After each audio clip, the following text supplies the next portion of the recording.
충격 보고. CIA가 첩보 위성 100대를 동원하고도 찾아내지 못한 시진핑의 행방을 대한민국의 평범한 기상 관측 위성 한 대가 찾아냈다는 사실을 아십니까? 절대 권력자가 15일간 증발하며 전 세계가 전쟁의 공포에 떨던 그때 수십억 달러짜리 최첨단 장비는 모두 침묵했습니다. 하지만 바로 그 순간 대한민국에서는 젊은 과학자들이 바둑의 원리를 이용해 세계 최강 정보기관들을 무릎 꿇리고 있었습니다. 지금부터 오만한 강대국들을 구원한 대한민국의 위대한 두뇌에 대한 이야기가 시작됩니다. 그 전에 잠깐 누르는데 1초도 걸리지 않는 좋아요와 구독 버튼을 눌러주시면 영상 제작에 아주 큰 힘이 됩니다. 그럼 오늘의 사연 시작합니다. 2024년 12월 15일 오전 7시 32분 베이징 중난하이에서 일어난 일은 전 세계를 경악시켰습니다. 중국 최고 지도자 시진핑이 하루아침에 모든 공식 석상에서 완전히 사라진 겁니다. 예정된 당정치국 회의도 외교 일정도 심지어 매일 아침 루틴이던 인민일보 일면 기사에서도 그의 이름이 완전히 사라졌어요. 처음에는 단순한 건강 문제나 일시적인 정치적 조정 정도로 여겨졌습니다. 중국 외교부 대변인 왕원빈은 첫날 정례 브리핑에서 시 주석은 중요한 국정 업무를 처리하고 계신다고 발표했어요. 하지만 구체적인 일정이나 행방에 대해서는 함구했습니다. 하루가 지나고 이틀이 지나고 마침내 일주일이 넘어가도 시진핑은 어디에도 나타나지 않았어요. 평소 매주 화요일마다 열리던 정치국 상무위원회 회의에도 참석하지 않았고 12월 20일로 예정됐던 러시아 푸틴 대통령과의 화상회담도 갑자기 취소됐습니다. 더 이상했던 것은 중국 관영 매체들의 대응이었어요.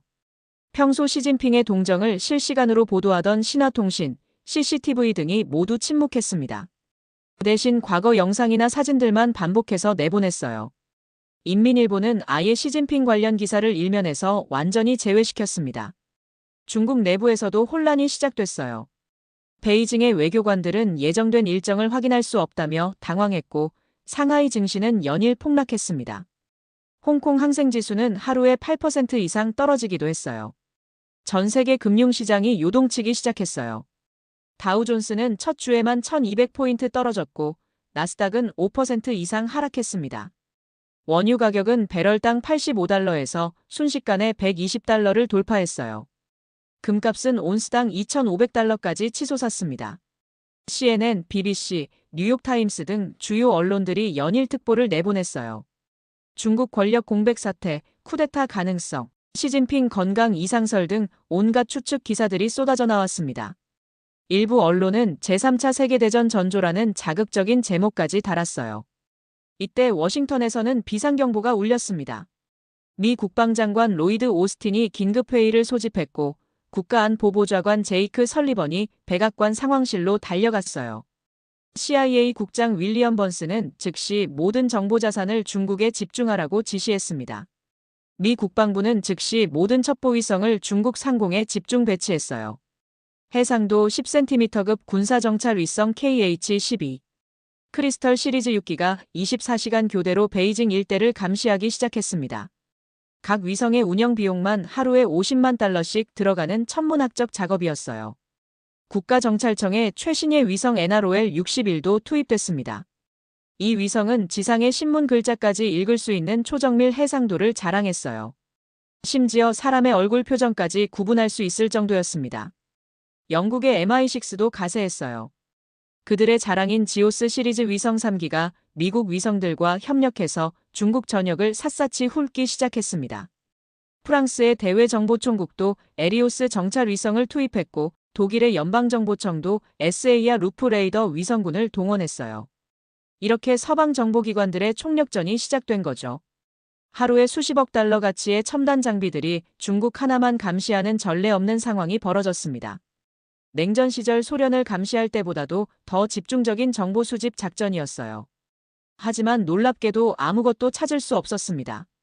중국의 모든 정부기관, 군사시설, 비밀 벙커, 별장까지 샅샅이 뒤져봐도 시진핑의 흔적은 어디에도 없었어요. 그의 전용기 중국 공군 1호는 베이징 공항에 그대로 주차되어 있었고 경호팀의 차량들도 모두 중난하이 차고에 가지런히 정렬되어 있었습니다. 중국의 핵시설들도 모두 점검했어요. 베이징 서쪽 300km 지점의 비밀 벙커, 청두 인근의 지하 군사시설, 신장 위구르의 핵실험장까지 모든 곳을 샅샅이 뒤졌습니다. 하지만 시진핑은 어디에도 없었어요. CIA의 휴민트 네트워크도 총동원됐습니다. 베이징에서 활동하는 모든 요원들이 24시간 교대로 정보 수집에 나섰어요. 중국 공산당 내부의 협력자들, 정부 관계자들, 심지어 시진핑의 개인 요리사와 마사지사까지 접촉했습니다. 하지만 아무도 시진핑의 행방을 알지 못했어요. 세계 최강이라고 자부하던 미국의 정보력이 완전히 무력해진 순간이었어요. 10일이 넘도록 14억 인구대국의 최고 지도자 행방을 전혀 알 수 없다니, 이런 일은 냉전 시대에도 없었던 일이었습니다. CIA 국장 번스는 50년 경력에서 가장 당황스러운 사건이라고 토로했어요. 국방부에서는 더욱 극단적인 시나리오들이 거론되기 시작했습니다. 중국 내부 쿠데타 발생, 시진핑 암살설, 중국 분열 가능성, 심지어 핵무기 통제권 공백 사태까지 언급됐어요. 펜타곤의 전략 분석가들은 밤을 새우며 모든 가능성을 검토했습니다. 바로 이때 세계적인 싱크탱크 글로벌 전략 연구소의 수석 연구원 닥터 아서 스털링이 나섰습니다. 스털링은 30년간 중국 문제를 연구해온 세계 최고 권위자였어요. 하버드 대학교에서 정치학 박사를 받고 브루킹스 연구소를 거쳐 현재 GSI의 중국 프로그램 디렉터로 활동하고 있었습니다. 스털링의 이력은 화려했어요. 그는 지난 20년간 중국의 모든 주요 변화를 정확히 예측해왔거든요. 2001년 중국의 WTO 가입 효과, 2008년 베이징 올림픽의 정치적 의미, 2012년 시진핑의 집권 과정, 2015년 증시 폭락 사태까지 모든 것을 사전에 분석해서 맞춰왔어요. 특히 그는 중국의 정치 시스템에 대한 독특한 관점을 가지고 있었습니다. 중국은 개인 독재 국가가 아니라 집단 지도체제라는 것이 그의 핵심 주장이었어요. 서구의 관점에서는 시진핑 한 사람에게 모든 권력이 집중되어 보이지만 실제로는 공산당 내부의 복잡한 파워 밸런스에 의해 운영된다는 분석이었습니다. 그래서 스털링은 시진핑의 갑작스런 실종을 대수롭지 않게 여겼어요. 중국의 정치 시스템은 한 사람의 부재로 흔들릴 만큼 허약하지 않다는 것이 그의 판단이었거든요. 12월 26일 스털링은 CNN의 안데르손 쿠퍼 360에 출연해서 확신에 찬 목소리로 말했습니다. 여러분이 보고 있는 것은 근거 없는 음모론일 뿐입니다.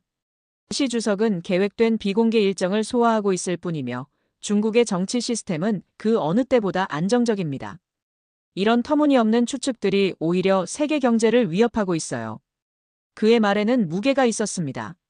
30년간 중국을 연구해온 최고 전문가의 분석이었거든요.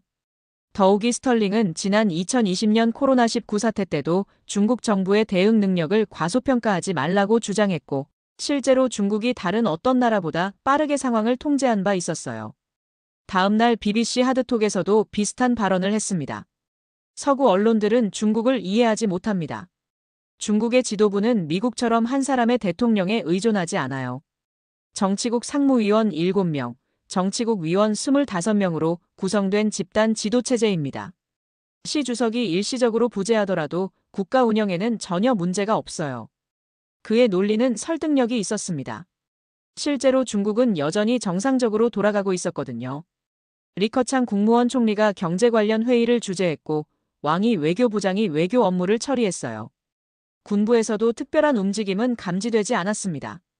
월스트리트 저널도 스털링의 분석을 인용해서 과도한 우려라는 사설을 실었어요. 파이낸셜 타임스는 중국 시스템의 견고함을 강조하는 기사를 일면에 배치했습니다. 로이터 통신도 시진핑 부재, 중국 정책에 큰 변화 없어라는 제목의 분석 기사를 내보냈어요. 언론들이 스털링의 말을 받아들이기 시작했습니다. 금융시장도 조금씩 안정을 되찾는 듯 했어요. 다우존스는 200포인트 반등했고 원유 가격도 $110대로 내려왔습니다. 투자자들은 과도한 우려였다며 안도의 한숨을 쉬었어요. 하지만 한 사람은 달랐어요. 은퇴 후 버지니아 알렉산드리아의 조용한 주택가에서 지내던 전설적인 인물, 닥터 해리슨 필립스였습니다. 필립스는 백악관 레드셀 팀의 전 팀장으로 최악의 시나리오를 설계하고 분석하는 데 있어 세계 최고의 전문가였어요. 그의 경력은 정말 대단했습니다. 레드셀이 뭔지 아세요? 1979년 소련의 아프가니스탄 침공 이후 설립된 미국 정부의 극비 조직입니다. 이들의 임무는 상상할 수 없는 최악의 상황을 미리 시뮬레이션해서 대응책을 마련하는 거예요. 레드셀의 분석관들은 특별한 훈련을 받았어요. 그들은 적의 입장에서 생각하고 가장 치명적인 공격 방법을 연구했습니다. 만약 테러리스트가 뉴욕 지하철에 독가스를 살포한다면, 만약 중국이 대만을 기습 침공한다면, 만약 러시아가 발틱 3국을 동시에 침공한다면, 저 같은 극단적 시나리오들을 다뤘어요. 필립스는 1985년 레드셀에 합류해서 35년간 활동했습니다. 그는 냉전 말기 소련 붕괴를 예측했고 9.11 테러 2년 전에 항공기를 이용한 자살 테러 가능성을 경고했어요. 2007년에는 서브프라임 모기지 사태로 인한 금융위기를 사전에 경고하기도 했습니다. 특히 그는 2019년 코로나19 팬데믹을 거의 정확히 예측했어요. 당시 그가 작성한 보고서 제목은 중국발 신종 바이러스의 전 세계 확산 시나리오였습니다. 이 보고서는 팬데믹의 확산 패턴, 경제적 피해, 사회적 혼란까지 거의 정확히 예측했어요. 하지만 필립스의 진짜 특기는 다른 곳에 있었습니다. 바로 보이지 않는 것을 보는 능력이었어요. 그는 항상 말했습니다. 모두가 하늘만 볼 때 진짜는 땅에서 일어난다. 이것이 무슨 뜻이냐면 사람들이 주목하는 표면적 현상이 아니라 그 이면의 미묘한 변화를 포착하는 능력을 말하는 거예요. 예를 들어 9.11 테러를 예측할 때도 그는 테러리스트들의 직접적인 움직임이 아니라 항공학교 등록 패턴의 변화를 주목했어요. 2008년 금융위기 때도 마찬가지였습니다. 월스트리트의 화려한 수치들이 아니라 미국 중서부 소도시들의 주택 압류 건수 증가를 먼저 포착했거든요. 남들이 보지 못하는 작은 징후들에서 큰 변화의 신호를 읽어내는 것이 그의 특기였어요. 필립스는 은퇴 후에도 세계 주요 사건들을 예의주시하고 있었습니다. 그는 매일 아침 커피를 마시며 20여 개국의 신문을 온라인으로 읽었어요. CNN, BBC 같은 주류 매체뿐만 아니라 각국의 지역 언론까지 섭렵했습니다. 시진핑 실종 사건을 접한 그의 첫 반응은 의심이었어요. 뭔가 이상했거든요. 스털링의 분석은 논리적으로는 맞지만 직감적으로는 틀린 것 같았어요. 30년 이상 중국을 관찰해온 필립스의 경험으로는 이런 일이 계획된 것일 리가 없었습니다. 필립스가 가장 이상하게 여긴 것은 중국 정부의 대응 방식이었어요. 정말로 계획된 일정이라면 왜 이렇게 비밀스럽게 숨기는 걸까요? 왜 구체적인 설명은 하나도 하지 않는 걸까요? 시진핑의 건강에 문제가 없다면 왜 간단한 화상회의조차 하지 않는 걸까요? 더 이상한 것은 중국 내부의 반응이었어요. 평소 시진핑을 적극 지지하던 관영 매체들조차 그의 동정에 대해서는 함구하고 있었습니다. 시진핑의 최측근으로 알려진 정치국 상무위원들도 그에 대한 언급을 피하고 있었어요. 필립스는 곧바로 자신만의 조사를 시작했습니다. 그가 주목한 것은 시진핑의 경호팀 움직임이었어요. 중국 최고 지도자의 경우는 중앙경위국 산하 8341부대가 담당하는데 이들의 차량 이동 기록을 분석해보니 기이한 패턴이 발견됐습니다. 필립스는 오랜 경험으로 축적한 정보 네트워크를 동원했어요. 은퇴했지만 여전히 현역 분석관들과 연락을 주고받고 있었거든요. CIA, NSA, 국방정보청 등 여러 기관의 후배들이 비공식적으로 정보를 제공해줬습니다. 그 결과 놀라운 사실이 드러났어요. 평소 시진핑이 이동할 때는 경호 차량 12대가 일정한 대형을 이루며 움직였는데 12월 15일 이후로는 이런 움직임이 완전히 사라진 겁니다. 대신 3-4대의 소규모 차량들이 단발적이고 불규칙하게 움직이고 있었어요. 이것은 매우 이상한 일이었습니다. 중국 최고 지도자의 경우는 극도로 체계적이거든요. 이동 경로, 시간, 차량 배치까지 모든 것이 치밀하게 계획됩니다. 그런데 이런 패턴이 갑자기 바뀐다는 것은 뭔가 예상치 못한 상황이 발생했다는 의미였어요. 더 이상했던 것은 의료팀의 움직임이었습니다. 시진핑 전용 의료진으로 알려진 301병원. 심장내과 팀의 차량들이 평소와 전혀 다른 패턴으로 움직이고 있었거든요. 평소 이들은 중난하이와 301병원 사이만 오갔어요. 거리도 15km 정도로 가까웠거든요. 그런데 최근에는 베이징에서 남쪽으로 300km 떨어진 허난성 방향으로 향하는 움직임이 포착됐습니다.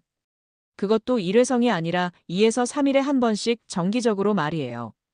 더욱 이상한 것은 이 의료진들이 베이징을 출발할 때마다 특별한 의료 장비들을 함께 싣고 갔다는 점이었어요. 인공심폐기, 투석기, 각종 응급처치 장비까지 중환자실급 장비들이었습니다. 단순한 건강검진이나 예방치료용으로는 과도한 수준이었어요. 필립스는 또 다른 이상 징후도 발견했습니다. 후진타오 전 주석파로 분류되는 군부 실세들의 움직임이 갑자기 활발해진 거예요. 평소 시진핑과 거리를 두던 이들이 연일 비공개 회동을 가지고 있었습니다. 특히 서부전구 사령관 출신인 장요밍 상장과 중부전구 정치위원이었던 리전화 상장이 12월 20일 베이징에서 4시간 동안 회동했어요. 이들은 모두 후진타오 시절 중용됐다가 시진핑 집권 후 한직으로 밀려난 인물들이었습니다. 이런 정황들을 종합하면 한 가지 결론에 도달했어요. 시진핑이 정상적인 정치 활동을 하고 있지 않다는 거였습니다. 그리고 그 원인이 단순한 정치적 판단이 아니라 물리적 제약일 가능성이 높다는 것이었어요. 필립스의 의심은 확신으로 바뀌고 있었어요. 하지만 이런 정황 증거만으로는 부족했습니다. 그에게는 결정적인 물적 증거가 필요했어요. 특히 스털링 같은 기존 전문가들을 설득하려면 더욱 확실한 근거가 있어야 했거든요. 바로 이때 워싱턴에서 열린 세계 안보 포럼에서 운명적인 만남이 벌어졌습니다. 이 포럼은 매년 12월 마지막 주에 열리는 권위 있는 행사였어요. 전 세계 안보 전문가, 정부 관리, 군부 인사들이 모여 국제 정세를 논의하는 자리였습니다. 올해의 주제는 당연히 시진핑 실종 사건과 동아시아 안보였습니다. 기조 연설자로 나선 스털링은 500명의 청중 앞에서 당당하게 자신의 분석을 발표했어요. 여러분, 저는 30년간 중국을 연구해왔습니다. 중국의 정치 시스템은 서구의 개인 중심적 리더십과는 근본적으로 다릅니다. 덩샤오핑이 1980년대에 확립한 집단 지도 체제는 여전히 유효해요. 스털링은 정확한 수치를 들어가며 설명했습니다. 중국 공산당 정치국은 25명으로 구성돼 있고 그중 상무위원회는 7명입니다. 이들이 합의제로 주요 정책을 결정해요. 시 주석 한 사람의 일시적 부재가 체제 전체를 흔들 수는 없습니다. 그는 과거 사례들도 인용했어요. 1976년 마오쩌둥이 사망했을 때도 1997년 덩샤오핑이 사망했을 때도 중국은 큰 혼란 없이 권력 이양을 완성했습니다. 현재 중국은 집단 지도 체제 하에서 안정적으로 운영되고 있어요. 청중들은 고개를 끄덕였어요. 합리적이고 논리적인 분석이라고 생각했거든요. 실제로 스털링의 말에는 일리가 있었어요. 중국은 여전히 정상적으로 돌아가고 있었고 특별한 혼란 징후도 보이지 않았습니다. 하지만 뒷자리에 앉아있던 필립스의 표정은 심각했어요. 그는 스털링의 발표를 들으며 속으로 중얼거렸습니다. 틀렸어. 완전히 틀렸다고. 발표가 끝나고 질의응답 시간이 되자 필립스가 조용히 손을 들었어요. 사회자가 그를 지목하자 회장 안이 조용해졌습니다. 필립스의 명성을 아는 사람들이 많았거든요. 스털링 박사님, 흥미로운 분석이네요. 필립스는 천천히 일어서며 말했어요. 하지만 제가 보기에는 다릅니다. 현재 상황은 계획된 일정이 아니라 통제 불능의 사태입니다. 시진핑은 지금 이 순간 자신의 의지로는 아무것도 할 수 없는 상태에 있어요. 회장이 술렁였습니다. 필립스와 스털링, 두 거물급 전문가의 정면 대결이 시작되는 순간이었어요. 스털링은 약간 당황한 기색을 보이며 반박했습니다. 필립스 박사님, 근거가 있는 말씀이신가요? 추측에 기반한 발언으로 이 귀중한 시간을 낭비하시는 건 아니죠? 필립스는 침착하게 대답했습니다. 물론 근거가 있습니다. 경호팀의 이동 패턴 변화, 의료진의 비정상적 움직임, 그리고 후진타오파 군부 실세들의 갑작스런 활발한 활동까지. 이 모든 것이 시진핑이 정상적인 정치 활동을 하고 있지 않다는 걸 보여줍니다. 스털링이 날카롭게 반박했어요. 그런 것들은 모두 국가기밀에 해당하는 정보입니다. 외부에서 추측할 수 있는 영역이 아니에요. 박사님의 주장은 정황 증거에 기반한 억측일 뿐입니다. 청중들은 스털링의 말에 더 힘을 실어주는 분위기였어요. 실제로 필립스의 주장은 명확한 증거가 부족해 보였거든요. 아무리 경력이 화려한 전문가라도 추측만으로는 설득력이 떨어졌습니다. 스털링은 여기서 한 발 더 나아갔어요. 게다가 필립스 박사님의 과거 예측도 항상 맞은 건 아니잖아요. 2003년 이라크 대량살 상무기 존재 여부를 잘못 판단했고 2016년 트럼프 당선도 예측하지 못했어요. 이것은 아픈 곳을 찌르는 공격이었어요. 실제로 필립스도 몇 차례 잘못된 예측을 한 적이 있었거든요. 청중들 사이에서 웅성거리는 소리가 들렸습니다. 그러자 스털링이 결정타를 날렸습니다. 좋습니다. 필립스 박사님. 그렇게 확신하신다면 답해보시죠. 지금 시진핑이 어디에 있습니까? 전 세계 최고의 첩보기관들이 못 찾는 걸 당신은 안다는 말입니까? 순간 회장이 완전히 조용해졌어요. 모든 시선이 필립스에게 집중됐습니다. 이것은 공개적인 도전이었어요. 만약 필립스가 대답하지 못한다면 그의 신뢰도는 땅에 떨어질 것이었습니다. 필립스는 잠시 망설였습니다. 사실 그는 결정적인 단서를 손에 쥐고 있었지만 그것의 출처가 너무나 뜻밖이라 공개하기를 주저하고 있었거든요. 한국에서 온 정보였는데 과연 사람들이 믿어줄지 의문이었어요. 바로 그때였습니다. 회의장 밖에서 긴급 뉴스가 터져나왔어요. CNN 속보가 모든 참석자들의 휴대폰에 동시에 울렸습니다. 중국군, 대만 해협서 대규모 실사격 훈련 돌입. 상황이 급변했습니다. 중국 동부전구군이 갑자기 대만 해협에서 이례적인 규모의 군사훈련을 시작한 거예요. 구축함 12척, 잠수함 6척, 전투기 50여 대가 동원된 대규모 작전이었습니다. 더 심각한 것은 훈련의 성격이었어요. 평소 중국군의 훈련은 미리 공지하고 진행했는데 이번에는 아무런 사전 통보 없이 갑자기 시작한 거였습니다. 이것은 명백한 무력 시위였어요. 대만 국방부는 즉시 비상경보를 발령했습니다. F-16 전투기 20여 대가 긴급 출격했고 대만 해협 중간선 근처에서 중국군과 대치했어요. 한때 양측 전투기들이 10km 거리까지 근접해서 일촉즉발의 상황이 벌어지기도 했습니다. 미국도 즉시 대응했어요. 괌 기지의 B-52 폭격기 2대가 긴급 출격했고 제7함대 소속 이지스함 USS 존 맥케인이 대만 해협으로 향했습니다. 일본 자위대도 경계태세를 강화했어요.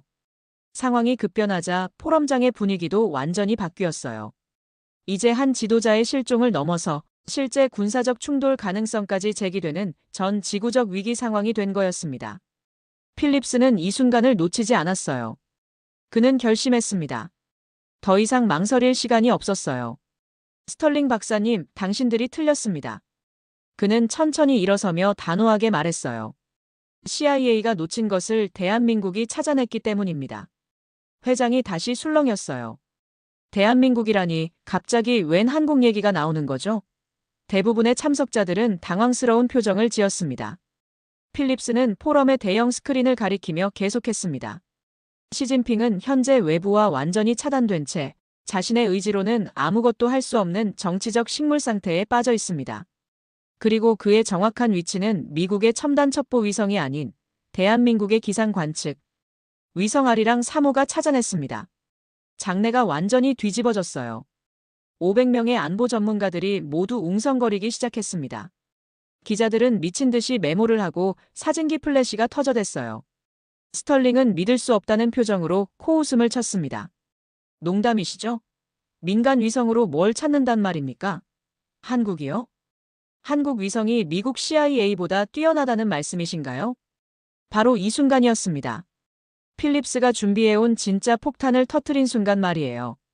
CIA가 군사기지만 감시할 때 한국항공우주연구원의 젊은 분석가들은 중국의 산림과 수자원 데이터를 분석하고 있었습니다. 필립스는 화면에 첫 번째 데이터를 띄우기 시작했어요. 그것은 한국항공우주연구원에서 받은 분석 보고서였습니다. 그들은 바둑기보의 패턴 분석, 알고리즘을 이용해서 중국의 방대한 데이터 속에서 단 하나의 이상점을 발견했습니다. 화면에 나타난 것은 놀라운 지도였어요. 중국 전역이 바둑판처럼 격자로 나뉘어 있었고 각 격자마다 다양한 색깔로 데이터가 표시되어 있었습니다. 바로 허난성 외딴 산골 주변에서 밤마다 막대한 전력이 소모되고 최고 위급 의료 차량들이 드나드는 미세한 패턴을 말이에요. 다음 화면에는 더욱 구체적인 데이터가 나타났어요. 아리랑 3호와 5호가 촬영한 위성사진들, 전력 사용량, 그래프, 차량 이동 패턴 분석까지 모든 것이 체계적으로 정리되어 있었습니다. 스털링은 할 말을 잃었어요. 화면에 나타난 증거들은 너무나 구체적이고 정확했거든요. 그는 지금까지 이런 세밀한 분석을 본 적이 없었어요. 필립스는 계속해서 설명했습니다. 여러분, 한국의 아리랑 3호는 해상도 70cm급의 뛰어난 성능을 자랑합니다. 하지만 그보다 중요한 것은 한국 연구진들의 완전히 다른 분석 방식이었어요. 그는 한국항공우주연구원 위성정보연구센터에서 받은 상세한 분석 보고서를 펼쳐 보였습니다. 이 분석을 주도한 박준영 연구원은 올해 25살입니다. 서울대학교 데이터사이언스 대학원을 졸업하고 한국항공우주연구원에 입사한 지 2년째 되는 신입사원이에요. 하지만 그의 분석 능력은 세계 최고 수준이었습니다. 실제로 박준영 연구원의 프로필은 놀라웠어요. 서울대 컴퓨터공학과를 졸업하고 같은 대학 데이터사이언스 대학원에서 석사학위를 받았습니다. 졸업 논문 주제는 위성 빅데이터를 활용한 이상 패턴 탐지 알고리즘이었어요. 박준영은 학부 시절부터 남달랐습니다. 2019년 국제 프로그래밍 올림피아드에서 동메달을 받았고 2020년 삼성 소프트웨어 콘테스트에서 최우수상을 받았어요. 2021년에는 구글 코드잼에서 아시아 지역 10위에 오르기도 했습니다. 하지만 그의 진짜 특기는 패턴 분석이었어요. 대학원 시절 그는 한국의 바둑 AI 개발 프로젝트에 참여했습니다. 이때 개발한 패턴 인식 알고리즘이 나중에 위성 데이터 분석에 응용된 거였어요. 박준영 연구원이 개발한 이 알고리즘은 정말 혁신적입니다. 필립스는 화면에 알고리즘의 작동 원리를 보여줬어요. 바둑은 바둑판에서 벌어지는 무한한 경우의 수를 다루는 게임입니다. 한국의 바둑 AI들은 이런 복잡한 패턴을 분석하는데 세계 최고 수준이에요. 박준영 연구원은 이 기술을 지구 관측에 응용한 겁니다. 실제로 이 분석 방법은 완전히 새로운 접근법이었어요. 기존의 위성 분석이 보이는 것에 집중했다면 한국의 방식은 보이지 않는 패턴을 읽어내는 거였거든요. 중국 전역을 바둑판처럼 361개 구역으로 나누고 각 구역의 다양한 데이터를 종합 분석했습니다. 화면에는 중국 지도가 바둑판처럼 격자로 나뉘어 표시됐어요. 각 격자마다 숫자와 색깔이 표시되어 있었습니다.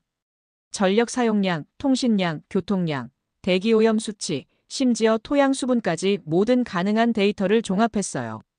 그리고 AI가 이 모든 데이터에서 이상 패턴을 찾아낸 겁니다. 그 결과 발견된 것이 허난성 루오양시 외곽 산골 지역의 이상 징후였어요. 평소 거의 활동이 없던 이 지역에서 12월 15일부터 갑작스런 변화가 나타난 거였습니다. 첫째, 평소 거의 사용되지 않던 전력이 갑자기 대형 의료시설 수준으로 급증했어요. 화면에 전력 사용량 그래프가 나타났습니다. 12월 14일까지는 거의 직선에 가까운 낮은 수치를 보이다가 15일부터 급격히 치솟는 모습이 선명했어요. 둘째, 베이징에서 출발한 고급 의료진 차량들이 정기적으로 이 지역을 방문하기 시작했습니다. 다음 화면에는 차량 이동 경로가 표시됐어요. 베이징 301병원에서 출발해서 허난성 루오양까지 이어지는 빨간 선이 2-3일마다 반복적으로 나타났습니다. 셋째, 이 지역 주변의 통신 트래픽이 비정상적으로 증가했어요. 통신량 데이터도 마찬가지였어요. 평소 거의 제로에 가까웠던 수치가 갑자기 베이징 시내 수준으로 폭증한 거였습니다. 넷째, 인근 루오양 공항에서 정체불명의 전용기들이 자주 이착륙하는 것이 포착됐습니다. 공항 항공기 이착륙 기록도 명확했어요. 평소 하루 두세 편에 불과했던 루오양 공항에 갑자기 프라이빗 제트기들이 연일 드나들고 있었어요. 이 모든 것을 종합하면 한 가지 결론에 도달합니다. 필립스는 잠시 멈췄다가 단호하게 말했어요. 이곳의 중국 최고 위층의 누군가가 의료진의 집중 치료를 받으며 격리되어 있다는 겁니다. 그리고 그 인물은 시진핑일 가능성이 가장 높습니다. 포럼장이 완전한 정적에 휩싸였습니다. 500명의 전문가들 모두가 놀라움에 말을 잃었어요. 화면에 나타난 데이터들은 부인할 수 없는 사실이었거든요. 스털링은 창백한 얼굴로 마지막 반격을 시도했습니다. 그래서 당신은 시진핑이 그곳에 있다고 확신하는 겁니까? 아직도 추측에 불과하지 않나요? 필립스는 미소를 지었어요. 그에게는 마지막 카드가 있었거든요. 추측이 아닙니다. 확인했으니까요.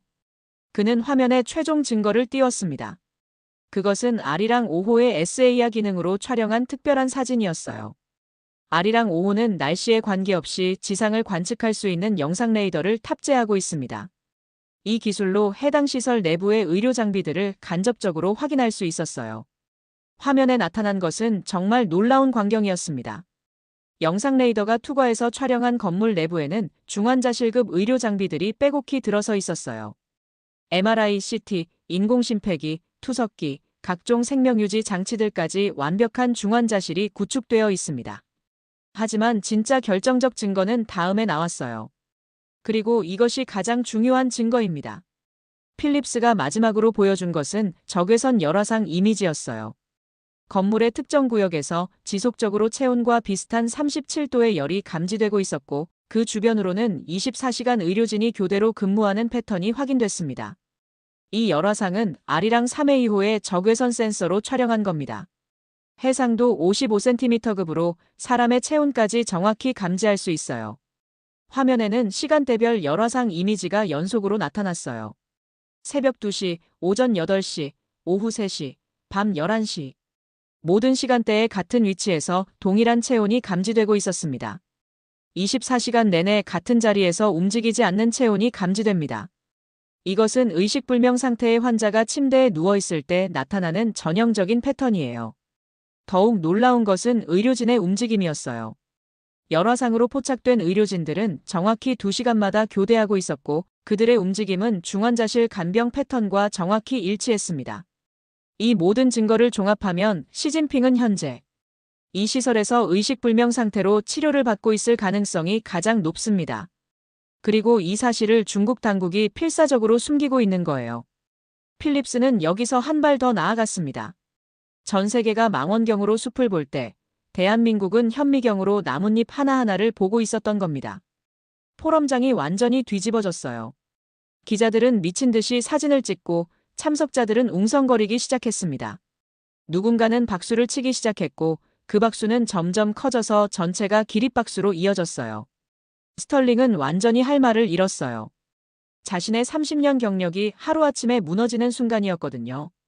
그는 창백한 얼굴로 아무 말도 하지 못했습니다. 바로 그때 더욱 놀라운 일이 벌어졌습니다. 포럼이 끝나기도 전에 백악관에서 긴급 성명이 발표된 거예요. CNN이 속보를 내보냈습니다.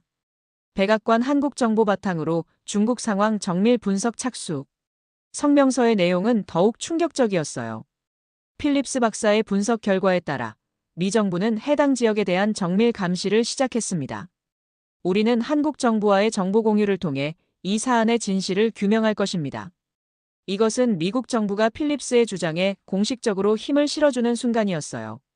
동시에 한국의 위성 기술과 분석 능력을 세계가 인정하는 역사적 순간이기도 했습니다.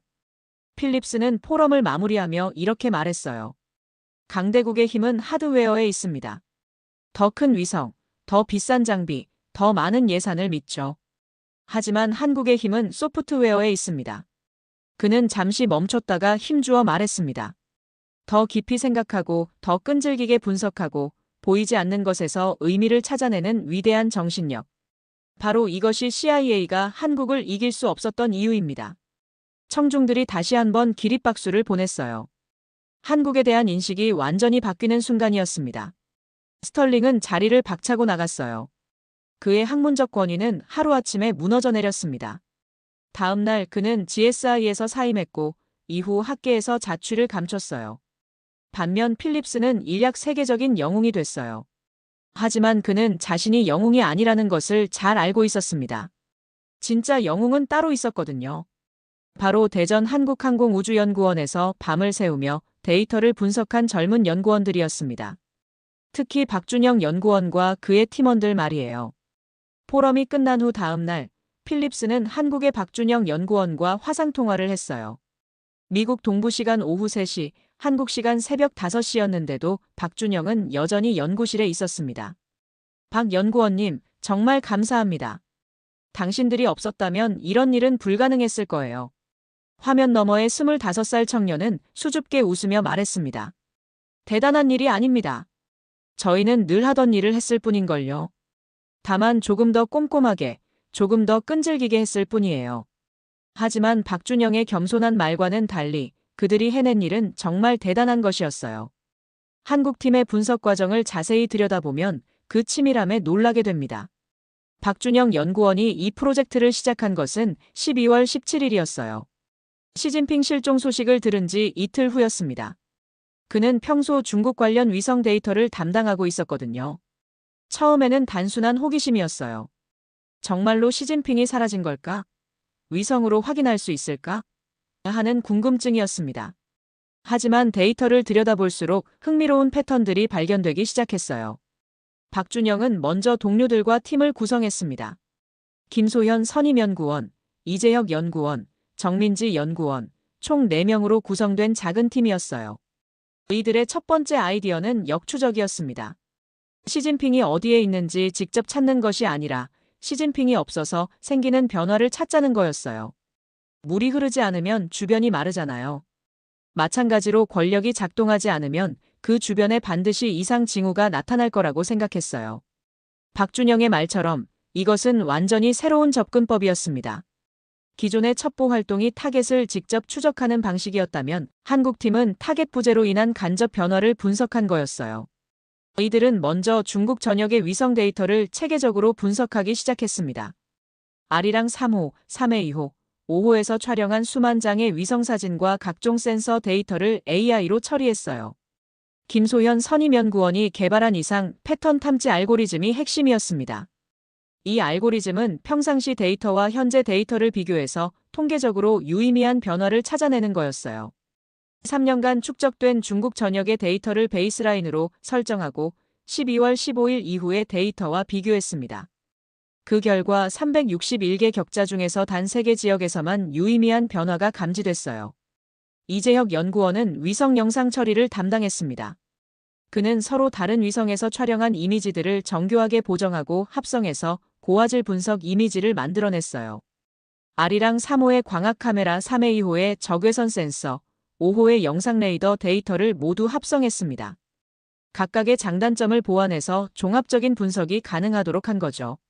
정민지 연구원은 AI 알고리즘 개발을 맡았어요. 그녀가 개발한 바둑 패턴 분석 모델이 가장 핵심적인 역할을 했습니다. 바둑 AI는 복잡한 상황에서 최적의 수를 찾아내는 능력이 뛰어나거든요. 이 원리를 지구 관측에 응용해서 복잡한 데이터 속에서 의미 있는 패턴을 찾아내는 모델을 만들었어요. 4명의 연구원들은 연일 밤을 새우며 작업했습니다. 특히 12월 20일부터 25일까지는 거의 연구실에서 먹고 잤어요. 가족들도 이해해 주었지만 체력적으로는 한계에 달했습니다. 정말 힘들었어요. 하지만 점점 명확한 패턴이 보이기 시작하니까 흥미진진했어요. 마치 퍼즐 조각이 하나씩 맞춰지는 느낌이었거든요. 김소현 선임연구원의 말처럼 연구 과정은 힘들었지만 보람도 컸어요.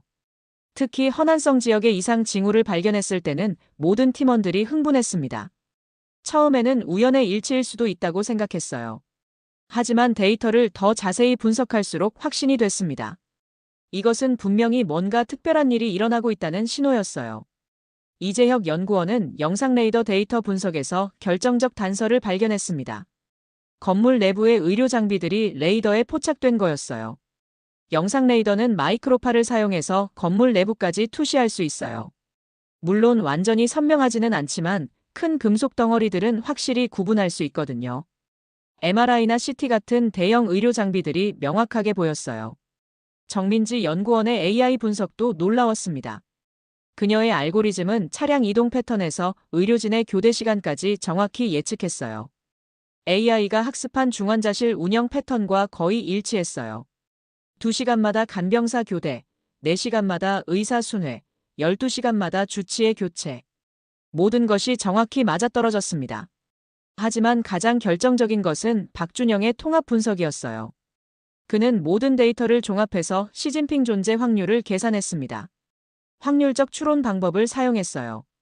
각각의 증거들이 독립적으로는 다른 해석이 가능하지만 모든 것을 종합하면 시진핑이 그곳에 있을 확률이 87.6%까지 올라갔습니다. 이런 정교한 분석이 가능했던 것은 한국의 독특한 연구 환경 때문이었어요. 한국항공우주연구원은 상대적으로 작은 조직이라 연구원들 간의 소통이 원활했고 위계 질서보다는 자유로운 토론 문화가 정착되어 있었습니다. 대기업이나 정부기관에서는 이런 모험적 연구를 하기 어려웠을 거예요. 하지만 항우연은 젊은 연구원들의 창의적 아이디어를 적극 지원해주는 분위기거든요. 박준영 팀의 연구를 지원한 것은 위성정보연구센터 한유림 센터장이었습니다. 한 센터장은 20년 경력의 베테랑으로 젊은 연구원들의 가능성을 믿고 전폭적으로 지원해줬어요. 처음에는 젊은 애들이 뭘 할 수 있을까 하는 시선도 있었어요. 하지만 박준영 팀의 분석 결과를 보고는 모든 사람이 깜짝 놀랐습니다. 정말 대단한 일이었어요. 한국 정부의 지원도 중요했습니다. 과학기술정보통신부가 2022년부터 추진한 위성정보 빅데이터 활용 지원 사업이 이런 연구의 토대가 됐어요. 이 사업을 통해 위성 데이터 분석 인프라가 대폭 강화됐어요. 슈퍼컴퓨터, AI 분석 도구, 빅데이터 플랫폼까지 모든 것이 세계 최고 수준으로 구축됐습니다. 한국데이터산업진흥원의 역할도 컸어요. 이들이 운영하는 데이터 바우처 지원 사업을 통해 민간 기업들과의 협력도 활발해졌습니다. 세트레가이, 한화시스템 같은 우주 기업들과의 기술 교류가 연구 수준을 한층 끌어올렸어요. 무엇보다 한국 젊은이들의 도전 정신이 핵심이었습니다. 박준영을 비롯한 연구팀원들은 모두 20대 후반의 젊은 연구자들이었어요. 기존의 방식에 얽매이지 않고 새로운 접근법을 과감하게 시도할 수 있었던 거죠. 기성세대라면 이미 다 해본 방법이라고 생각했을 수도 있어요. 하지만 저희는 아무것도 모르니까 오히려 자유롭게 생각할 수 있었어요. 무모함이 용기가 된 셈이죠. 이런 한국팀의 성과가 필립스에게 전달된 것은 12월 26일이었습니다. 필립스는 오랜 경험으로 축적한 정보 네트워크를 통해 한국의 분석 결과를 입수했어요. 처음에는 반신반의했습니다.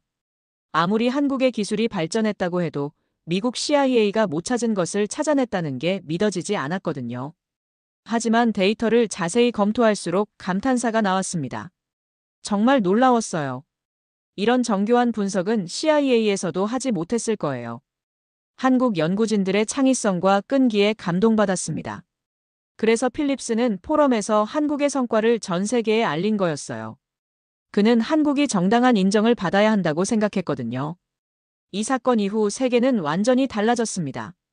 우선 중국에서는 큰 충격과 혼란이 일어났어요. 자신들의 최고 기밀이 한국의 민간 위성에 의해 발각됐다는 사실을 받아들이기 어려워했거든요. 중국 외교부는 즉시 반박 성명을 발표했어요. 한국의 주장은 근거 없는 추측이며 시 주석은 건강하게 국정 업무를 수행하고 계신다. 하지만 설득력은 떨어졌어요. 여전히 시진핑의 모습을 공개하지 못했거든요. 중국 인민들도 의혹을 갖기 시작했습니다. 중국의 소셜미디어에서는 한국 위성이 우리 정부보다 더 정확하다는 비아냥거리는 댓글들이 넘쳐났어요. 물론 곧 검열됐지만 중국 인민들의 정부 불신은 더욱 커졌습니다. 중국 정부는 긴급 대책회의를 열었어요. 정치국 상무위원회에서는 격론이 벌어졌습니다. 일부는 시진핑의 상태를 공개해야 한다고 주장했고, 일부는 계속 숨겨야 한다고 맞섰어요. 결국 중국은 절충안을 선택했습니다. 1월 15일 한 달 만에 시진핑이 공개석상의 모습을 드러낸 거예요. 하지만 그의 모습은 이전과 달랐습니다. 훨씬 야위어 보였고 말도 어눌했어요. 명백히 큰 병을 앓고 난 후의 모습이었습니다. 미국은 즉시 한국과의 정보 협력을 강화했어요. 펜타곤은 한국항공우주연구원과 직접 한라인을 구축했고, CIA는 한국의 데이터 분석팀을 자문단으로 위촉했습니다. 이제 우리는 한국 없이는 중국을 분석할 수 없습니다. CIA 국장 번스의 말처럼 미국은 한국의 분석 능력에 완전히 의존하게 됐어요. 한국이 제공하는 정보가 없으면 중국의 진짜 상황을 파악하기 어려웠거든요. 유럽도 마찬가지였어요. 독일의 BND, 프랑스의 DGSE, 영국의 MI6까지 모두 한국과의 협력을 요청해왔어요. 특히 영국은 한국과 특별정보 공유 협정을 체결하자고 제안했습니다. 브렉시트 이후 영국이 새로운 파트너를 찾고 있는데 한국이 가장 매력적인 상대입니다. 영국 정보부 관계자의 말처럼 한국은 갑자기 전 세계가 주목하는 정보 강국이 됐어요. 일본은 더욱 복잡한 반응을 보였습니다. 한편으로는 한국의 성과를 인정하지 않을 수 없었지만 다른 한편으로는 자존심이 상했어요. 일본이 수십 년간 축적한 대중국 정보 능력이 한국에 완전히 뒤처졌다는 현실을 받아들이기 어려웠거든요. 일본 정부는 긴급히 우주 예산을 2배로 늘렸어요. 한국을 따라잡겠다는 의지였지만 이미 격차는 벌어진 후였습니다. 러시아도 충격을 받았어요. 자신들의 우주 기술이 한국에 뒤처졌다는 사실을 인정하기 어려웠거든요. 푸틴은 로스코스모스에 긴급 지시를 내렸습니다. 한국이 할 수 있는 것을 러시아가 못할 이유가 없다. 하지만 가장 극적인 변화는 한국 내부에서 일어났습니다. 그동안 상대적으로 주목받지 못했던 우주항공 분야에 대한 관심이 폭발적으로 증가한 거예요. 박준영을 비롯한 연구팀원들은 일약 국민 영웅이 됐어요. 모든 방송사에서 인터뷰 요청이 쏟아졌고 출판사들은 회고록 출간을 제안했습니다. 하지만 박준영은 여전히 겸손했어요. 저 혼자 한 일이 아니에요. 선배 연구원들이 25년간 쌓아온 아리랑 위성 기술이 있었고 정부의 꾸준한 지원이 있었어요. 무엇보다 함께 밤을 새우며 분석한 동료들이 있었기에 가능한 일이었습니다. 한국항공우주연구원에는 지원자가 몰려들었어요. 2025년 상반기 공개 채용에는 전년 대비 10배나 많은 지원자가 몰렸습니다. 모든 대학의 항공우주공학과 입학 경쟁률도 치솟았어요. 서울대학교 데이터사이언스 대학원은 세계 최고 수준의 교육기관으로 주목받기 시작했습니다. MIT 스탠포드에서 교수 스카웃 제안이 들어왔고 구글, 애플 같은 글로벌 기업들도 졸업생 채용에 나섰어요. 갑자기 전 세계에서 러브콜이 쏟아지고 있어요. 하지만 학생들 대부분은 한국에 남아서 연구를 계속하고 싶어 해요. 이제 굳이 해외로 나가지 않아도 세계 최고 수준의 연구를 할 수 있으니까요. 서울대 데이터사이언스 대학원 김진영 원장의 말처럼 한국의 연구 환경이 완전히 달라졌어요. 국정 차원에서도 큰 변화가 있었어요. 당시 대통령이었던 윤석열 대통령은 긴급 국정감사를 소집하고 K-스페이스 뉴딜을 발표했습니다. 2030년까지 우주산업 예산을 연간 10조 원으로 확대하고 민간 우주기업 100개를 육성하겠습니다. 한국을 세계 5대 우주 강국으로 만들겠습니다. 이것은 매우 야심찬 계획이었어요. 기존 우주 예산의 10배를 투입하는 대규모 투자였거든요. 하지만 국민들의 지지는 뜨거웠습니다. 한국이 우주에서도 선진국이 될 수 있는 발판으로 보였죠. 무엇보다 국민들의 자부심이 달라졌어요. 그동안 삼성, LG, 현대 같은 제조업과 BTS, 블랙핑크 같은 K-팝에서만 세계적 인정을 받던 한국이 이제는 첨단 정보 분석 분야에서도 세계 최고라는 것을 보여준 거였습니다. 인터넷에는 한국 위성이 미국 CIA를 이겼다는 제목의 영상들이 수백만 뷰를 기록했어요.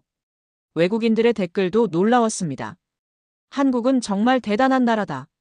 작은 나라지만 모든 분야에서 최고가 되려고 노력한다. 이제 한국을 무시할 수 없다.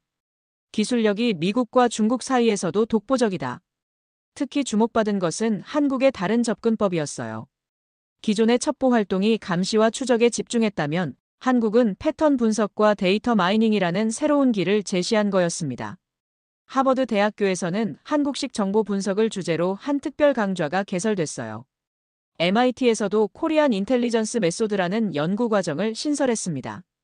전 세계 대학들이 한국의 방법론을 배우려고 나선 거였어요. 박준영 연구원은 이후 이렇게 말했어요. 저희는 처음부터 다른 방식을 생각했어요. 시진핑이 어디에 숨어 있는지 찾는 것이 아니라 시진핑이 없어서 생기는 변화를 찾으려고 했거든요. 물이 흐르지 않으면 주변이 마르잖아요. 마찬가지로 권력이 작동하지 않으면 그 주변에 반드시 이상 징후가 나타날 거라고 생각했어요. 이것이 바로 한국적 사고방식의 힘이었습니다. 서양의 직선적이고 공격적인 접근법과는 다른 동양의 우회적이고 통찰적인 지혜였거든요. 마치 태극권이 외력을 정면으로 맞받지 않고 흘려보내는 것처럼 한국은 정면 대결 대신 우회적 접근으로 승부를 낸 거였어요. 실제로 이 사건은 전 세계 정보 분석 방법론에 혁명을 가져왔어요. 기존의 타겟 추적형에서 패턴 분석형으로 패러다임이 바뀐 거였습니다. 이는 단순히 기술적 변화가 아니라 철학적 전환이었어요. 한국의 성공 뒤에는 오랜 준비가 있었어요. 1999년 아리랑 1호 발사 이후 25년간 쌓아온 위성 기술과 지난 10년간 급성장한 데이터 분석 역량이 만나서 만들어낸 시너지였거든요. 특히 한국의 게임 문화와 바둑 문화가 큰 역할을 했어요. 복잡한 패턴을 읽고 미래를 예측하는 능력, 작은 변화에서 큰 흐름을 파악하는 직관력, 이런 것들이 모두 한국인의 문화적 DNA에 새겨져 있었던 거예요. 정부 차원의 지원도 중요했습니다. 과학기술정보통신부가 추진한 위성정보 빅데이터 활용 지원 사업은 2022년부터 2026년까지 439억 5천만 원을 투입하는 대형 프로젝트였어요. 이 사업을 통해 한국은 위성 데이터 분석 분야에서 세계 최고 수준의 역량을 갖추게 됐습니다. 사건이 일어난 지 6개월 후인 2025년 6월, 박준영과 그의 팀은 또 다른 놀라운 성과를 거뒀어요. 이번에는 북한의 비밀 핵시설을 발견한 거였습니다. 함경북도 길주군의 산골 지역에 숨겨진 우라늄 농축 시설을 아리랑 위성들로 포착한 거예요. 이 발견은 한반도 비핵화 협상에 결정적 영향을 미쳤습니다. 북한은 더 이상 핵 프로그램을 숨길 수 없다는 것을 깨달았거든요. 한국의 위성 감시망 앞에서는 어떤 비밀 시설도 숨길 수 없었어요. 이제 투명성의 시대가 시작됐습니다. 한국의 기술 앞에서는 어떤 나라도 비밀을 숨길 수 없어요. 필립스의 말처럼 한국은 세계 평화에 기여하는 투명성의 제공자 역할을 하게 됐습니다. 이런 성과에 힘입어 한국의 우주산업은 급속도로 성장했어요. 한화시스템은 2025년 하반기에 소형 위성 100기를 동시에 제조할 수 있는 대형 공장을 준공했습니다. 세트레가이는 미국 스페이석스와 위성 발사 협력 계약을 체결했어요. 새로운 우주 벤처들도 우후죽순 생겨났습니다. 스페이스K는 초소형 위성 제조 전문 기업으로 설립 2년 만에 유니콘 기업 후보로 떠올랐어요. 코스모데이터는 위성 데이터 분석 서비스로 연 매출 500억 원을 달성했습니다. 대학들도 변했어요. 서울대학교는 우주항공연구원을 신설했고 카이스트는 우주 AI 연구센터를 만들었어요. 연세대학교와 고려대학교도 우주 관련 학과를 대폭 확충했습니다. 무엇보다 젊은이들의 꿈이 달라졌어요. 과거에는 의사, 판사, 대기업 임원이 꿈이었다면 이제는 우주연구원이 최고 인기 직업이 됐습니다. 초등학생들의 장래 희망 1위가 박준영 같은 위성 분석가였어요. 이런 변화는 곧바로 실질적인 성과로 나타났어요. 한국의 위성 기술에 대한 해외 주문이 급증했고 데이터 분석 서비스 수출도 크게 늘어났습니다. 2025년 상반기 동안 한국이 체결한 위성 관련 수출 계약은 총 25억 달러에 달했어요. 이는 전년도의 5배에 해당하는 수치였습니다. 말레이시아, 태국, 베트남 등 동남아 국가들이 한국 위성을 대거 도입했어요. 유럽에서도 주문이 쏟아졌습니다. 독일은 한국의 영상 레이더 기술을 도입하기로 했고 프랑스는 데이터 분석 소프트웨어를 구매했어요. 영국은 아예 한국과 합작으로 차세대 정찰 위성을 개발하기로 합의했습니다. 아프리카에서도 관심이 뜨거웠어요. 남아프리카 공화국, 나이지리아, 케냐 등이 한국의 농업용 위성 기술을 도입했습니다. 한국의 위성으로 사막화 진행 상황을 모니터링하고 농작물 생육 상태를 분석하는 시스템을 구축한 거예요. 이런 성과는 한국 경제 전체에도 큰 영향을 미쳤습니다. 우주산업이 새로운 성장 동력으로 부상한 거예요. 정부는 2030년까지 우주산업 매출 30조 원, 일자리 10만 개 창출을 목표로 설정했습니다. 무엇보다 한국 젊은이들에게 새로운 희망을 주었어요. 이제 굳이 미국이나 유럽으로 가지 않아도 한국에서 세계 최고 수준의 연구를 할 수 있다는 자신감을 갖게 된 거였습니다. 박준영의 성공을 보고 자극받은 수많은 젊은이들이 우주항공과 데이터 분야로 몰려들었어요. 2025년 대학 입학시험에서 관련 학과의 경쟁률은 평균 300위를 넘었습니다. 특히 지방 대학들도 혜택을 봤어요. 부산대학교 항공우주공학과, 전남대학교 데이터사이언스학과, 충남대학교 우주지질학과 등이 갑자기 인기학과로 떠올랐습니다. 서울 집중 현상이 완화되는 효과도 있었어요. 기업들도 변했어요. 삼성은 삼성우주사업부를 신설하고 위성용 반도체 개발에 나섰어요. LG는 위성통신 장비 사업에 진출했고 SK는 위성 데이터 분석 플랫폼을 구축했습니다. 현대자동차도 우주 사업에 뛰어들었어요. 달 탐사차 개발 프로젝트를 시작한 거예요. 지구에서 달까지 현대차가 함께합니다라는 슬로건으로 우주 진출 의지를 천명했습니다. 벤처 생태계도 활발해졌습니다. 2025년 상반기 동안 우주 관련 스타트업에 투입된 벤처 투자는 1조 원을 넘었어요. 카카오벤처스, 네이버 DESF, 한국투자파트너스 등 주요 VC들이 앞다퉈 우주 스타트업에 투자했습니다. 정부는 이런 변화에 발맞춰 제도적 지원을 강화했습니다. 2025년 5월 우주항공청을 정식 출범시켰고 우주개발진흥법을 전면 개정했어요. 민간 우주 발사를 허용하고 우주자원 채굴 권리를 보장하는 등 과감한 규제 개혁을 단행했습니다. 나로우주센터도 대폭 확장됐어요. 기존의 소형 발사체뿐만 아니라 대형 발사체까지 쏠 수 있는 시설로 업그레이드 됐습니다. 2025년 말에는 한국형 달 탐사선을 나로우주센터에서 직접 발사할 예정이에요. 국제적으로도 한국의 위상이 크게 높아졌습니다. UN 평화적 우주이용위원회에서 한국의 발언권이 강화됐고 국제우주정거장 참여국으로도 초청받았어요. 더 나아가 미국이 주도하는 아르테미스 프로그램에도 핵심 파트너로 참여하게 됐습니다. 이 프로그램은 2028년까지 다시 달에 인간을 보내는 야심찬 계획이에요. 한국은 달 기지 건설용 로버와 통신 장비를 제공하기로 했습니다. 이제 한국은 우주클럽의 정식 멤버입니다. 미국, 러시아, 중국과 어깨를 나란히 하는 우주 강국이 된 거예요. 한국항공우주연구원 이상률 원장의 말처럼 한국은 명실상부한 우주 강국으로 도약했습니다. 이 모든 변화의 중심에는 한 가지 핵심 가치가 있었습니다. 바로 한국적 창의성이었어요. 남들과 다르게 생각하고 기존의 틀을 벗어나 새로운 해답을 찾는 능력 말이에요. 박준영 연구원이 바둑 알고리즘을 위성 분석에 응용한 것처럼 한국인들은 항상 예상치 못한 곳에서 혁신을 만들어냈어요. 이것이 바로 한국이 세계 무대에서 경쟁력을 갖는 이유였습니다. 김치냉장고 기술을 우주선 식량 보관에 응용하고 온돌 원리를 달 기지 난방에 활용하고 한글의 조합 원리를 우주통신 프로토콜에 적용하는 등 한국만의 독창적 아이디어들이 우주기술 곳곳에 스며들었어요. 박준영 연구원은 여전히 대전 한국항공우주연구원에서 묵묵히 연구를 계속하고 있습니다. 그는 전 세계적인 유명 인사가 됐지만 여전히 겸손한 자세를 잃지 않고 있어요. 이제 시작일 뿐이에요. 우리가 보여준 것은 한국의 가능성 중 극히 일부일 뿐입니다. 앞으로 할 일이 훨씬 더 많아요. 그의 말처럼 이 사건은 끝이 아니라 시작이었어요. 한국이 진정한 우주 강국으로 도약하는 출발점이었거든요. 박준영과 그의 팀은 계속해서 새로운 도전을 이어가고 있습니다. 현재 그들은 화성 표면의 물 흔적을 찾는 프로젝트에 참여하고 있어요. 한국의 정밀 분석 기술이면 충분히 가능하다는 평가를 받고 있습니다. 김소현 선임연구원은 AI 분석 기술을 더욱 발전시켜 우주 생명체 탐지 알고리즘을 개발하고 있어요. 이 기술로 외계 행성에서 생명체의 흔적을 찾아내는 것이 목표입니다. 이재혁 연구원은 영상 레이더 기술의 세계적 권위자로 인정받고 있어요. 그가 개발한 다중 레이더 융합 기술은 지구 환경 모니터링의 새로운 표준이 되고 있습니다. 정민지 연구원은 패턴 분석 AI 분야의 선구자로 떠오르고 있어요. 그녀의 알고리즘은 의료 진단, 기후 예측, 경제 분석 등 다양한 분야에 응용되고 있습니다. 한국항공우주연구원도 크게 성장했어요. 직원 수는 2,000명에서 3,000명으로 늘어났고 예산은 5배로 증가했습니다.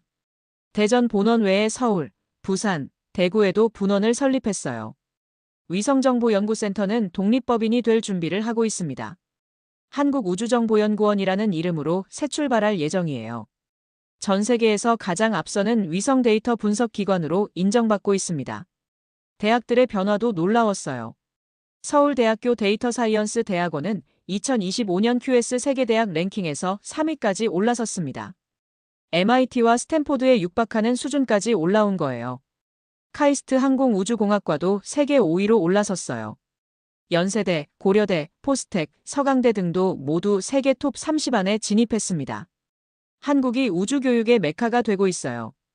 이런 성과는 한국 사회 전체의 자신감으로 이어졌습니다. 우리도 할 수 있다는 자신감이 모든 분야로 확산된 거예요.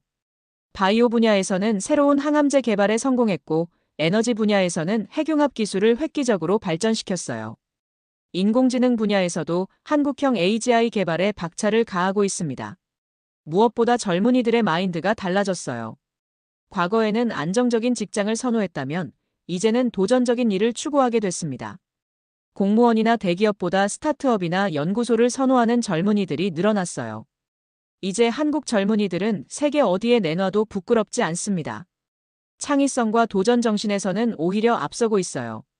서울대학교 심리학과 김현숙 교수의 연구 결과였어요. 실제로 한국 젊은이들의 자존감과 미래에 대한 희망이 크게 높아졌다고 합니다. 해외에서도 한국 젊은이들을 높이 평가했어요. 실리콘밸리의 대기업들이 한국 인재 영입에 나섰고 유럽의 연구기관들도 한국 학생들을 적극 유치했습니다. 하지만 놀라운 것은 대부분의 한국 젊은이들이 해외 제안을 거절하고 한국에 남았다는 점이에요. 이제 굳이 해외로 나가지 않아도 세계 최고 수준의 일을 할 수 있었거든요. 과거에는 한국을 떠나야 꿈을 이룰 수 있다고 생각했어요. 하지만 이제는 한국에 있어야 더 큰 꿈을 꿀 수 있다는 것을 알게 됐습니다. 박준영 연구원의 말처럼 한국이 젊은이들의 꿈을 실현할 수 있는 무대가 된 거였어요. 이런 변화는 경제 지표로도 나타났습니다. 2025년 상반기 한국의 GDP는 전년 동기 대비 3.5% 성장했어요. 1인당 GDP도 4만 5천 달러를 넘어서며 선진국 반열에 확고히 자리 잡았습니다.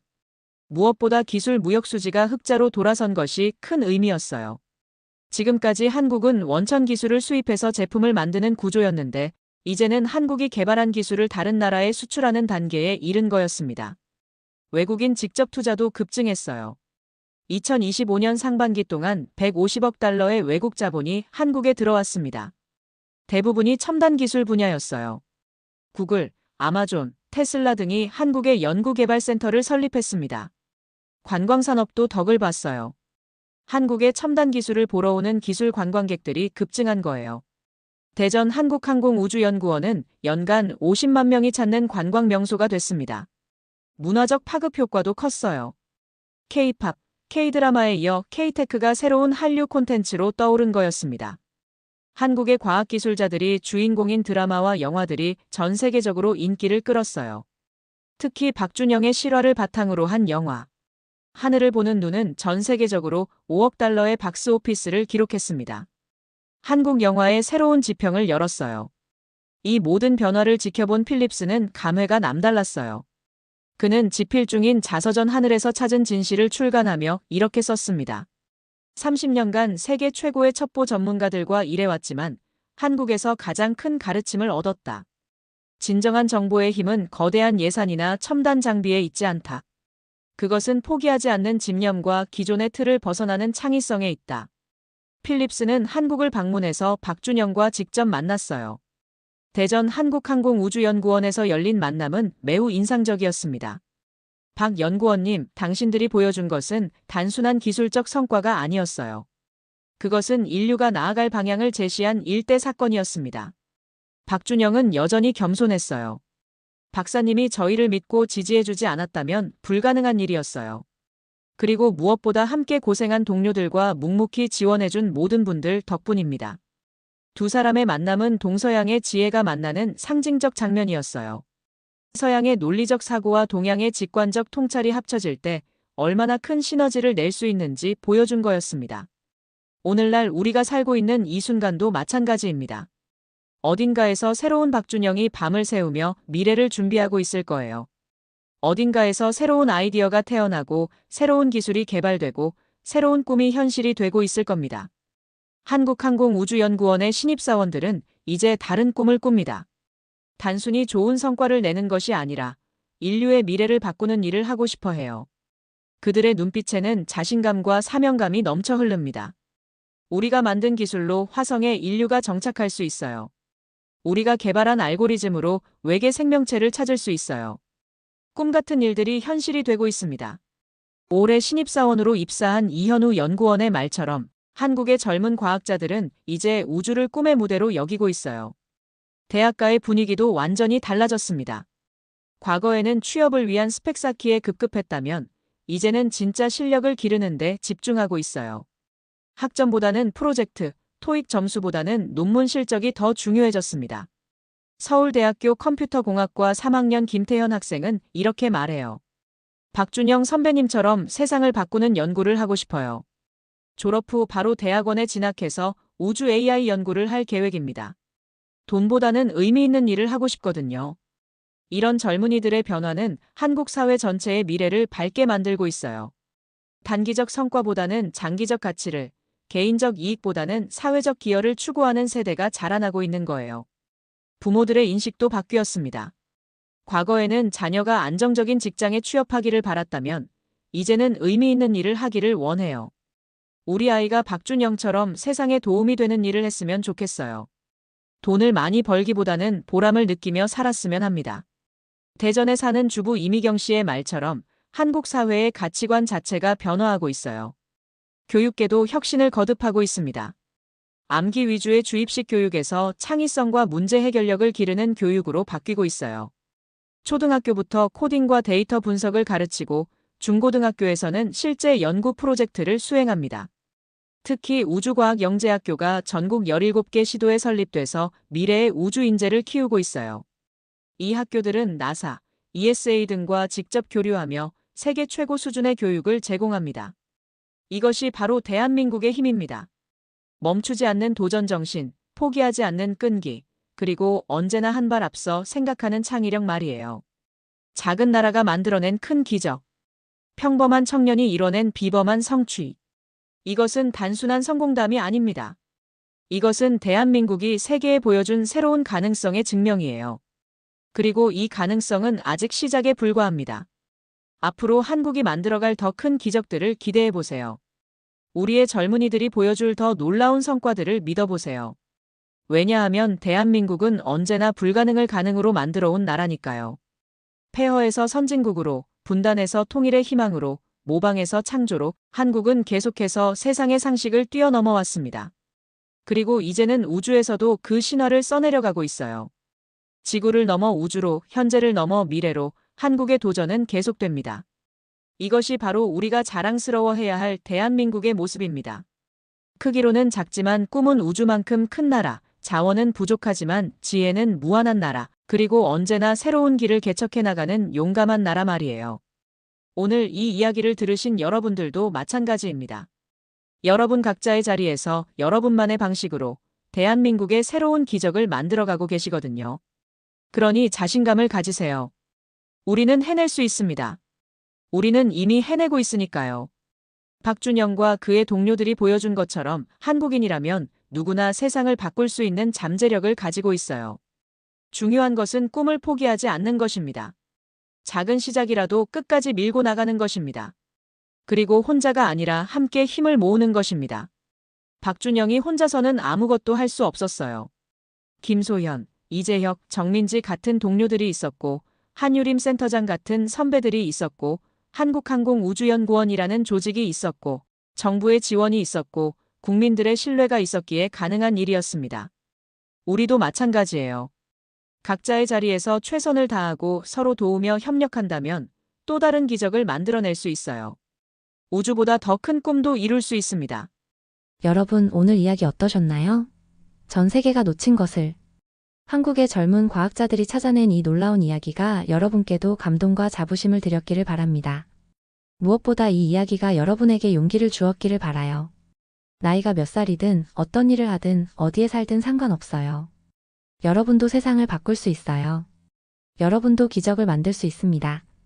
이런 감동적인 한국의 숨겨진 이야기들을 더 많이 전해드리고 싶습니다.